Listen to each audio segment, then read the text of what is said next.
পারমাণবিক যুদ্ধের মুখে কি তবে বিশ্ব? 35,000 কিলোমিটার পাল্লা সাতান-2 মিসাইলের সফল পরীক্ষায় কাঁপছে পশ্চিমা বিশ্ব। পুতিনের এই নতুন মারণাস্ত্র কি ইউক্রেন যুদ্ধের মোড় ঘুরিয়ে দেবে? আসসালামু আলাইকুম, এখনকার সংবাদের বিশ্লেষণে আপনাকে স্বাগত। এতক্ষণ শুনছিলেন শিরোনাম, এখন বিস্তারিত।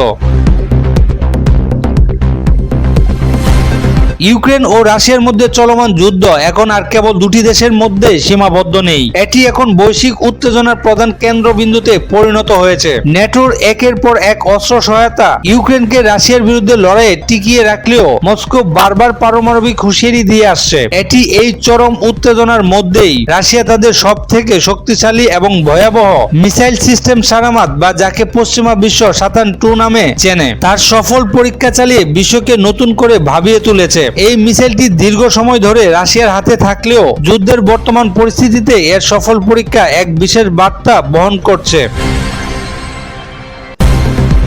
পুতিন প্রশাসন সম্প্রতি ঘোষণা করেছে যে তারা তাদের পারমাণবিক সক্ষম আন্তঃমহাদেশীয় ব্যালিস্টিক ক্ষেপণাস্ত্র বা আইসিবিএম সাতান-2 এর চূড়ান্ত সফল পরীক্ষা সম্পন্ন করেছে। এই মিসাইলটির ভয়াবহতা নিয়ে কিছু চাঞ্চল্যকর তথ্য।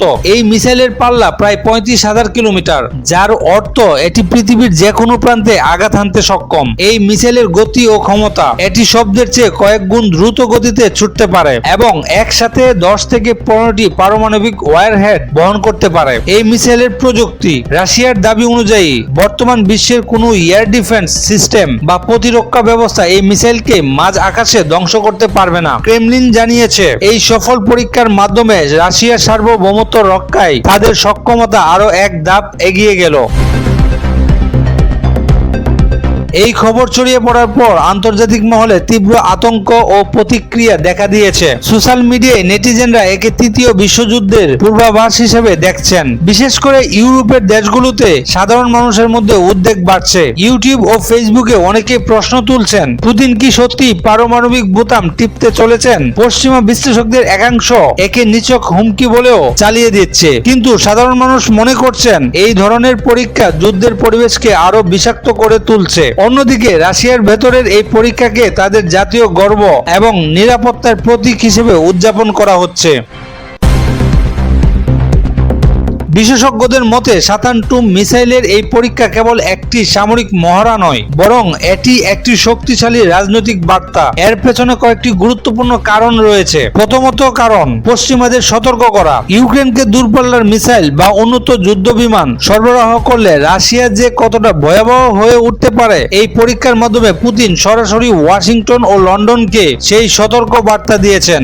দ্বিতীয়ত কারণ, ইউক্রেন যুদ্ধে মনস্তান্ত্রিক চাপ। রণক্ষেত্রে যখন ইউক্রেন নেটোর সহায়তায় পাল্টা আক্রমণের চেষ্টা করছে, তখন এই ধরনের সুপারসনিক মিসাইলের খবর ইউক্রেনীয় সেনাদের মনোবল ভেঙে দিতে এবং পশ্চিমাদের পিছু হটাতে সহায়তা করতে পারে। তৃতীয়ত কারণ, রাশিয়ার প্রতিরক্ষা শ্রেষ্ঠত্ব। এই মিসাইলটি রাশিয়ার এমন এক প্রযুক্তির ফসল যা পশ্চিমা রাডার বা ডিফেন্স সিস্টেম ফাঁকি দিতে পারে, ফলে এটি রাশিয়াকে গ্লোবাল পাওয়ার হিসেবে এক অনন্য উচ্চতায় নিয়ে গেল। তবে এর নেতিবাচক দিক হলো এটি বিশ্বজুড়ে নতুন করে অস্ত্র প্রতিযোগিতা সৃষ্টি করবে। বিশ্লেষকরা মনে করছেন যুদ্ধের এই চূড়ান্ত পর্যায়ে পুতিন প্রশাসন কোনো ধরনের আপোষ না করে বরং শক্তির চূড়ান্ত প্রদর্শনী করার পথ বেছে নিয়েছেন। পুতিনের এই বিশাল পাল্লার মিসাইল কি সত্যি পারমাণবিক যুদ্ধের সূচনা করবে, নাকি এটি শুধু পশ্চিমাদের পিছু হটানোর একটি কৌশল হিসাবেই সীমাবদ্ধ থাকবে, তার সময়ই নির্ধারণ করবে। আপনার দৃষ্টিতে এটি কতটা কার্যকর হতে পারে তা কমেন্ট বক্সে জানাতে পারেন। এই ছিল এখনকার সংবাদের বিশ্লেষণ। এই রকম তথ্যবহুল ও বিশ্লেষণধর্মী খবর পেতে আমাদের সাথেই থাকুন। ধন্যবাদ।